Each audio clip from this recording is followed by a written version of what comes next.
Hello friend, કેમ છો બધા? સો welcome to my channel stories of Gujju Canadian and stay tune till last. અને તમને બતાવું પાછળ તમને દેખાતું હશે કે ગોરદાદા તૈયારી કરી રહ્યા છે અને અમારા પપ્પા બરાબર પ્રસાદ બી બનીને રેડી થઈ ગયો છે. ચા બને છે. ગોરદાદાએ બસ પૂજાનું રેડી કરી દીધું હતું અને પછી મારે અને જીગરને પૂજા કરવાની હતી, તો અમે લોકો પૂજામાં બેસી ગયા અને સૌપ્રથમ ગોરદાદાએ અમને ગણપતિજીની પૂજા કરાવી અને ત્યારબાદ અમે લોકોએ શ્રી વિષ્ણુ ભગવાન અને લક્ષ્મીજીની મૂર્તિની પૂજા કરી.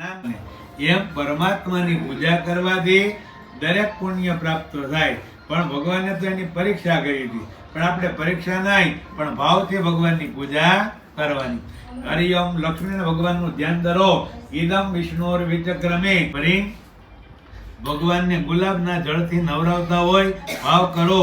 અઘો સુનાતે અઘો સુપચ્યતામ પરોખાત પરો હો મંત્વતા ગોંશ ઓમ લક્ષ્મીનારાયણ દેવતા નમઃ. બંનેની ઉપર જળ દઈ દો. ઉદ્વાર્તન સ્નાનમ તમારા પ્રેમી ફરીવાર ચમચી ભરી બંને મૂર્તિ ઉપર બબે વાર ચમચી ભરીને જળ દઈ દો. ગંગે યમને ચવ્ય ગોદાવરી સરસ્વતી નર્મદાની નાનાર્થમ પ્રતિગ્રહ્યતામ પયોદધિક્તમ ચૈવ મધુચ શર્કરાયતામ પંચામૃતમયાનીતામ નાનાર્થમ પ્રતિગ્રહ્યતામ મહામ પયાદિ પંચામૃત સ્નાનાંદ્રેહી. એક વાર કરી દો. દુરીકૃત્ય એક બાજુ મૂકી માથે રકાબી વ્રત પૂજન કરવાનો સંકલ્પ લીધો. એ જ દિવસે સંકલ્પ લઈ અને કઠિયારો પૂજનમાં બેસી ગયો. આ આડોશ પડોશમાંથી ગામના બધા લોકો આવી બેસેલા હતા. ખરેખર સત્યનારાયણ ભગવાનની કથા સાંભળવાનું મહત્વ અને લાભ મળે એ બહુ જ સૌભાગ્યશાળી કહેવાય અને અમે લોકો ગ્રેટફુલ છીએ કે આ પૂજા વિધિ અને એનો લાભ અમને લોકોને મળ્યો.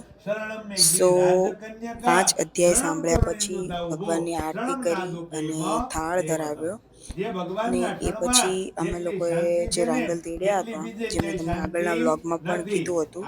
સો એની એક પ્રથા છે કે રાંદલ જ્યારે તેડીએ ત્યારે આપણે ઘોડો કૂદવાનો હોય છે અને એના ભજન કીર્તન ને બધું હોય છે. ભજનો તો હવે આપણને લોકોને આવડતા નથી હોતા, બટ જે મોટા લોકો હોય છે એ ભજન અને કીર્તન કરે છે. સો આના પછી અમે લોકોએ 5 કે 7 ભજન ગાયા અને રાંદલમાંનો ઘોડો ખૂંદ્યો હતો. સો તમે આગળના વિડીયોમાં જોઈ શકશો કે એમાં શું કરવાનું હોય છે. સો યા જે રાંદલમાં હોય છે એ સ્પેશિયલ બધા એવું માને છે કે છોકરાઓ જેમને ના થતા હોય કે જેમના છોકરાઓને કંઈક પણ હોય કે કશું હોય એમની બાધા અને મમતા પૂરી કરવા માટે સ્પેશિયલ એની પૂજા વિધિને બધું કરવાનું હોય છે.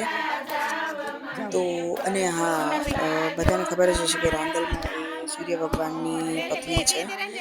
સો બસ જો આવી રીતે અમે લોકોએ ઘોડો કૂંદ્યો હતો અને ખૂબ જ મજા આવી અને એકદમ ભાવપૂર્વક એટમોસ્ફિયર થઈ ગયું હતું.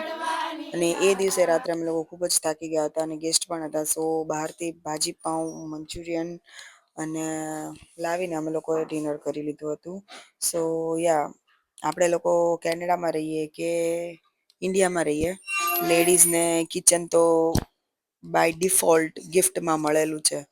બટ એમાં જો પ્રિયંકા જેવી દેરાણીનો સાથ હોય તો એકદમ ઇઝી થઈ જાય છે.